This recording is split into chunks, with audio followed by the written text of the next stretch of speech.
ආයිබෝවන් දයාබර මේෂලක් නිවියනි. සාදරයෙන් පිළිගන්නවා astro Akarshana YouTube නාලිකාව වෙත. මෙවැනි වීඩියෝ තවදුරටත් නැරඹීම සඳහා ඇස්ට්‍රෝ ආකර්ෂණ YouTube නාලිකාව subscribe කර පහත ඇති බෙල් සලකුණ මත ක්ලික් කරන්න. මෙම වීඩියෝ ගෙන එන මම විද්‍යාපති දේශප්‍රිය දන්ද්‍රීගේ. ඔක්තෝබර් මාසයේ ලග්න පලාඵල සම්බන්ධයෙන් අවධානය යොමු කිරීමට ප්‍රථමයෙන් මාසයේ පුරාවට ඔබගේ ග්‍රහ ගෝචරය සම්බන්ධයෙන් අවධානය යොමු කරමු. ගුරු ග්‍රහයා ඔබගේ තුන්වැන්න හේවත් මිථුන රාශිගත වෙමින්ද සිකුරු සහ කේතු ග්‍රහයන් ඔබගේ පස්වැන්න හේවත් සිංහ රාශිය තුල ස්ථානගත වෙමින්ද රවි ග්‍රහයා සහ බුධ ග්‍රහයා ඔබගේ කන්‍යා රාශිය හේවත් හයවැන්න තුල ස්ථානගත වෙමින්ද කුජ ග්‍රහයා ඔබගේ හත්වැන්න තුල ස්ථානගත වෙමින්ද රාහු ග්‍රහයා ඔබගේ 11 වැන්න හේවත් කුම්භ රාශිය තුල ස්ථානගත වෙමින්ද ශනි ග්‍රහයා ඔබගේ මීන රාශිය හේවත් 12 වැන්න තුල වක්‍රව ස්ථානගත වෙමින්ද ඔබ ඔක්තෝබර් මාසය ආරම්භ කරනු ලබනවා. ග්‍රහ මාරු සම්බන්ධයෙන් අවධානය යොමු කළොත් බුධ ග්‍රහයා ඔක්තෝබර් මාසයේ 3 වෙනිදා 7 වෙනි තුලට සංක්‍රමණය වීමද ඔක්තෝබර් මාසයේ 9 වෙනිදා සිකුරු ග්‍රහයා ඔබගේ කන්‍යා රාශිය තුලට සංක්‍රමණය වීමද ඔක්තෝබර් මාසයේ 17 වෙනිදා රවි ග්‍රහයා ඔබගේ 7 වෙනි තුලට සංක්‍රමණය වීමද මාසයේ 18 වෙනිදා ගුරු ග්‍රහයා කටක රාශිය තුලට පැමිණ උච්ච වීමද මාසයේ 24 වෙනිදා බුධ ග්‍රහයා නැවතත් වෘශ්චික රාශිය හේවත් ඔබගේ 8 වෙනි තුලට සංක්‍රමණය වීමද කුජ ග්‍රහයා ඔක්තෝබර් මාසයේ 27 වෙනිදා ඔබගේ වෘශ්චික රාශියට සංක්‍රමණය වීමද සිදු වෙනවා. ප්‍රථමයෙන්ම ඔබගේ රැකියාව සම්බන්ධයෙන් අවධානය යොමු කිරීමේදී ඔබගේ 9 වැන්නාධිපති වන ගුරු ග්‍රහයා ඔක්තෝබර් මාසයේ 18 වෙනිදා ඔබගේ සිව් වැන්න එවත් කටක රාශියට පැමිණ උච්ච වී ඔබගේ 10 වැන්න දැකීම හේතුවෙන්ද ඒ වගේම ඔබගේ ලග්නාධිපති වන කුජ ග්‍රහයා සත්තන භාවයේ පිහිටමින් මාසයේ වැඩි කාලයක් ඔබගේ 10 වැන්න දකින බැවින්ද ඔබගේ 10 වැන්නාධිපති වන ශනි ග්‍රහයා වක්‍රව ඔබගේ 12 වැන්න තුල සිටින බැවින්ද ඔබ විදේශ රැකියාවන් වල නිරත වෙන මේෂ ලග්න හිමියෙන් නම් ගිය මාසයට සාපේක්ෂව ඔබ මෙම මාසය තුලදී විදේශ රැකියාවලින් අද්විතීය ජයග්‍රහණ හිමි කර ගැනීමට උරුමකම් කියනවා. ඊට අමතරව ඔබ සාමාන්‍ය රැකියාවක් මෙම ලංකාවේ තුල සිදු කරන කෙනෙක් නම් එහිදීද ඔබගේ වාසනාව සෞභාග්‍ය ඔබගේ රැකියාව වෙතට නැඹුරුව පවතින බැවින් ඔබට රැකියාව තුළින් ජයග්‍රහණ ලබන්න පුළුවන්. මේ නිසා රැකියාවේ උසස් වීමක්, වැටුප් වැඩි වීමක්, වරප්‍රසාද ලැබීමක් වැනි දෙයකට ඔබ අවධානය යොමු කරනවා නම් මාසේ 18 වෙනිදායෙන් පසුව ඒ සම්බන්ධව කල්පනා කිරීම වගින් ඔබට ඒ තත්ත්වයන් සාර්ථක කර ගන්න පුළුවන්. නව රැකියාවකට අයදුම්පත් පැමිණවීමට, ඒ වගේම සම්මුඛ පරීක්ෂණයකට සහභාගී වීමට, ඒ වගේම රැකියාවක් මාරු කිරීමට ඔබ බලාපොරොත්තු වෙනවා නම් මාසයේ මැද භාගයෙන් පසුව එය සිදු කරගන්න පුළුවන් නම් ඔබට වඩාත් යහපත් වෙනවා. ඒ වගේම විදේශ රැකියාව බලාපොරොත්තු වෙන සිටින ඔබට ඒ දේවල් සාර්ථක කර ගැනීමට ඔබගේ වාසනාව ශක්තිය උදා වෙන කාලයක් බව සතුටින් මතක් කරන්න ඕනේ. ඒ වගේම ඉන්පසුව ඔබගේ ව්‍යාපාර අංශය සම්බන්ධයෙන් සැලකීමේදී ඔබගේ 7 වැන්නාධිපති වන සිකුරු ග්‍රහයා ඔබගේ 6 වැන්නට ඔක්තෝබර් මාසයේ 9 වෙනිදායෙන් පසුව සම්ප්‍රාප්ත වී නීච වී ඊටම දුර්වල තත්ත්වයට පවතින බැවින් මාසයේ අවසාන සති 3 තුලදී ව්‍යාපාර සම්බන්ධයෙන් එතරම් සුබවාදී වන්නේ නැහැ. මක්නිසාද අපි දන්නවා 7 වැන්න තුලින් ඔබගේ හවුල් ව්‍යාපාර නිවේදනය වෙන බව. මේ නිසා මෙම කාලය තුලදී ව්‍යාපාර සම්බන්ධයෙන් ඔබ තීරණාත්මක තීන්දුව తీරන නොගත යුතුයි. අවදානමක් නොගත යුතුයි. විශේෂයෙන්ම සිකුරු ග්‍රහයා යන ඔබගේ 7 වැන්නාධිපති වගේම ඔබගේ දෙවැන්නාධිපති නිසා ව්‍යාපාර වලින් ඔබට මෙම අවසාන සති 3 තුල යම් යම් පාඩු සිදු විය හැකි. එම නිසා මෙම කාලය ඊ타ත්ම ප්‍රවේශයෙන් ගත කරන්න ඕනේ. විශේෂයෙන්ම 6 වෙනි භාවයේ තුලින් ඔබගේ සතුරන් රෝග පීඩා ආදී නිවේදනය වෙන බැවින් ඔබගේ ව්‍යාපාර වලට යම් මට්ටමක දරුණු මට්ටමේ සතුරන් නැති වෙන්න පුළුවන් අවසාන සති 3ක කාලය තුලදී. විශේෂයෙන්ම මූල්‍ය තත්ත්වය සම්බන්ධයෙන් එනම් ඔබ ව්‍යාපාර හවුල් ව්‍යාපාර ආරම්භ කරන්න උත්සාහ කරනවා නම් ඔබ මුදල් යෙදවීම ඉතාමත්ම කල්පනාකාරීව කරන්න ඕනේ. විශේෂයෙන්ම ඔබගේ මිතුරන් සමහර වෙලාවට සතුරන්සේ ක්‍රියාත්මක වෙන්න පුළුවන් අවසාන සති 3ක කාලය තුල. එම නිසා ඔබ නව ව්‍යාපාර ආරම්භ නොකරනවා නම් මේ මාසය තුල ඉතාමත්ම යහපත්. ඉන්පසු ඔබගේ මූල්‍ය තත්ත්වය සම්බන්ධයෙන් සැලකීමේදී රාහු ග්‍රහයා සියලුම ලැබීම් පෙන්වන නැත්නම් ඔබගේ අයස්ථානයේ වන 11 වැනි භාවය තුල බලවත්ව රැඳී ඇති බැවින් ඔබට විවිධ මාර්ග හරහා අනපේක්ෂිත ලෙස මුදල් ගලා යාම අපේක්ෂා කරන්න පුළුවන්. ඒ වගේම ඔබගේ ලග්නාධිපති වන කුජ ග්‍රහයා මාසයේ අවසාන භාගයේ වන විට ඔබගේ අටවැන්න හෙවත් අනපේක්ෂිත තත්ත්ව අනපේක්ෂිත ලැබී පෙන්වන්නා වූ ස්ථානය තුළට සංක්‍රමණය වෙන නිසා ඔබට අනපේක්ෂිත ලැබීම මෙම මාසය තුළදී විශේෂයෙන්ම අවසාන භාගයේ වගේ කාලය තුළදී යම් මට්ටමක ලැබෙන්න පුළුවන්.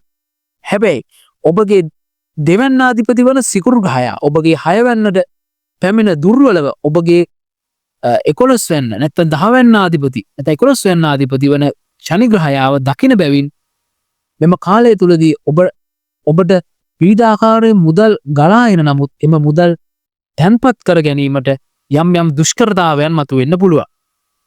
ඒ වගේම ගුරු ග්‍රහයාගේ ආරක්ෂාකාරී දෘෂ්ටිය ඔක්තෝබර් මාසයේ 18 වෙනිදායෙන් පසු ඔබගේ රාහු ග්‍රහයාට නැතිවන බැවින් ඔබ යම් ඔක්තෝබර් මාසයේ 18 වෙනිදායෙන් පසුව ඔබ ආධුනික මුදල් ගලා යෑමේ මාර්ග කෙරෙහි අවධානය යොමු කරන්න. විශේෂයෙන්ම සූදු ක්‍රීඩා ඒ වගේම පිරමීඩ ව්‍යාපෘති වගේ දේවල් වලින් ඈත් වී සිටිනවා නම් ඔබගේ ඇඟට වඩාත්ම ගුණයි මෙම කාලය තුලදී.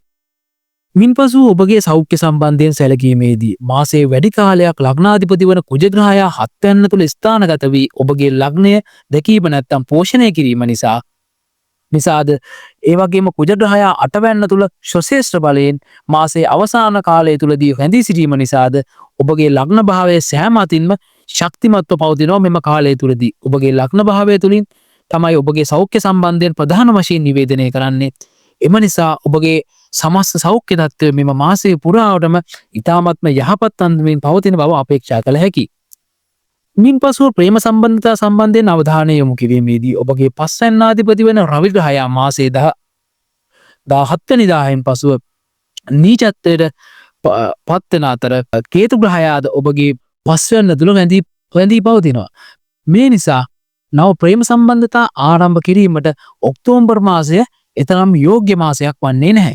ඒ වගේම ඔබ දැනටමත් ප්‍රේම සම්බන්ධතාවයක් පවත්වන මේෂ ලග්න හිමියෙක් නම් ප්‍රේම සම්බන්ධතාවය ආරක්ෂා කර ගැනීමට ඔබ විශේෂයෙන්ම උනන්දු විය යුතුයි. ඒ වගේම ප්‍රේම සම්බන්ධතාවය තුලදී ඔබගේ මානය යම් මට්ටමකට ඔබට හරස් වෙන්න පුළුවන්. මෙම කාලය තුලදී ඔබ විශේෂයෙන්ම හීනමානයෙන් පෙළෙන පුද්ගලයෙක් බවට පත් වෙන්න පුළුවන්. මක්නිසාද ඔබගේ රවි ග්‍රහයා දුර්වල වීම නිසා. විවාහය සම්බන්ධයෙන් සැලකීමේදී ඔබගේ හත්වැන්නාධිපති වන සිකුරු ග්‍රහයා මාසයේ 9 වෙනිදායෙන් පසුව හත්වැන්නෙන් 12 වෙන්න වන 6 වැනි භාවය තුල නීචත්වයට පත් වෙන බැවින් විවාහ පත්වීම සඳහා මෙම මාසයේ තරම් සුබවාදී වන්නේ නැහැ. 6 වෙනි භාවයේ උපචය භාවයක් නැත්නම් දේවල් වර්ධනය වන භාවයක් වුණත් හත්වැන්නෙන් 12 වෙනි භාවය. එනම් දික්තසාදය නිවේදනය කරන්නා වූ භාවය තමයි ඔබගේ 6 වැන්න කියලා කියන්නේ. එම නිසා 6 වැන්න ඔබගේ හත්වැන්නාධිපති 6 වැන්නට පැමිණීම ඊතරම් සුබවාදී වන්නේ නැහැ. නමුත් ඔබ විවාහයක් කර ගැනීමට අපේක්ෂාවක් තිබෙනවා නම් විශේෂයෙන්ම ඊළඟ සිකුරු මාරුව වෙන කල් දැමීම තුලින් ඔබට සාර්ථක විවාහ ජීවිතයක් ආරම්භ කිරීමට අවශ්‍ය ග්‍රහ තත්ත්වය දෙනවා. මක්නිසාද ඊළඟ සිකුරු මාරුවේදී සිකුරු ග්‍රහයා ඔබගේ හත්වැන්න හෙවත් තුලා රාශියට පැමිණ ශොසේෂ්ඨ වී බලවත් වෙන නිසා.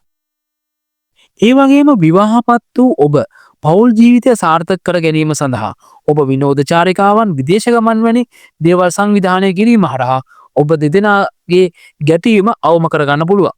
මෙම කාලය තුලදී ඔබගේ ස්වාමියා හෝ භාර්යාව හැකිතාක් අතේ දුරින් ආශ්‍රය කිරීම තුලින් සහ කතාව අවම කිරීම තුලින් ඔබට ඔබගේ විවාහය ආරක්ෂා කරගන්න පුළුවන්. ඒ වගේම කියන්න ඕනේ කුජ ග්‍රහයාත් මේ මාසයක කාලය තුලදී ඔබගේ 7 වෙනි භාවය තුල සිටීම නිසා යම් ගැටුම්කාරී තත්ත්ව ගැටලුකාරී තත්ත්ව නැත්නම් රණ්ඩු සරුවක් ඔබගේ විවාහ ජීවිතය තුල ඇති කරගන්න පුළුවන්. මේ නිසා මේවායින් ප්‍රවේශම් වීම මේවා මගහැරවා ගැනීම මෙම කාලය උපක්‍රමශීලීව ගෙවා දැමීමට ඔබ දක්ෂ විය යුතුයි දයාබර මේෂ ලග්න හිමියනි.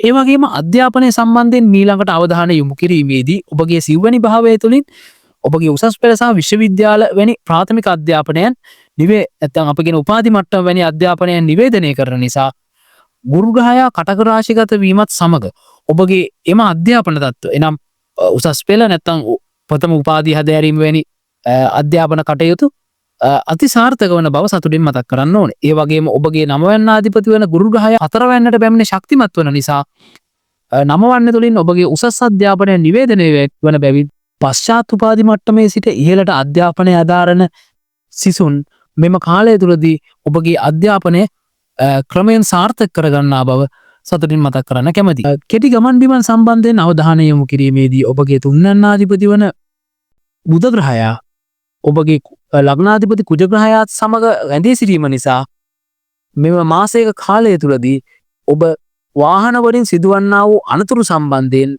වෙනදාට වඩා යම් මට්ටමක ප්‍රවේශම් සහගත විය යුතුයි. ඒ වගේම කුජ සහ බුධ ග්‍රහයන්ගේ ග්‍රහ යුද්ධයකුත් මෙම මාසය තුලදී සිදු වෙනවා. දිගු ගමන් සම්බන්ධයෙන් සැලකීමේදී ගුරු ග්‍රහයා පටක රාජිකත වීමත් සමග දීර්ඝ ගමන් විමන් සහ විදේශ ගමන් සම්බන්ධයෙන් ඉතාමත්ම සුබවාදී ග්‍රහ තත්ත්වයක් සැකසී තිබෙනවා. විශේෂයෙන්ම මාසයේ 18 වෙනිදායෙන් පසුව. දරුකල සම්බන්ධයෙන් සැලකීමේදී මෙම මාසය දරුකල සම්බන්ධයෙන් ඊතරම් සුබවාදී නොවන අතර දැනටමත් දරුවන් සිටින්නා වූ මේෂ ලග්න හිමියන් තමන් හා දරුවන් අතර සම්බන්ධය වෙනදාට වඩා වර්ධනය කර ගැනීමට, තර කර ගැනීමට, ඒ වගේම කරුණාව වර්ධනය කර ගැනීමට කටයුතු කරන්න. එපමණයි දයාබර මේෂ ලග්න හිමියනි. ඇස්ට්‍රෝ ආකර්ෂණ YouTube නාලිකාව subscribe කරන්න. ඔබට බොහොම ස්තුතියි.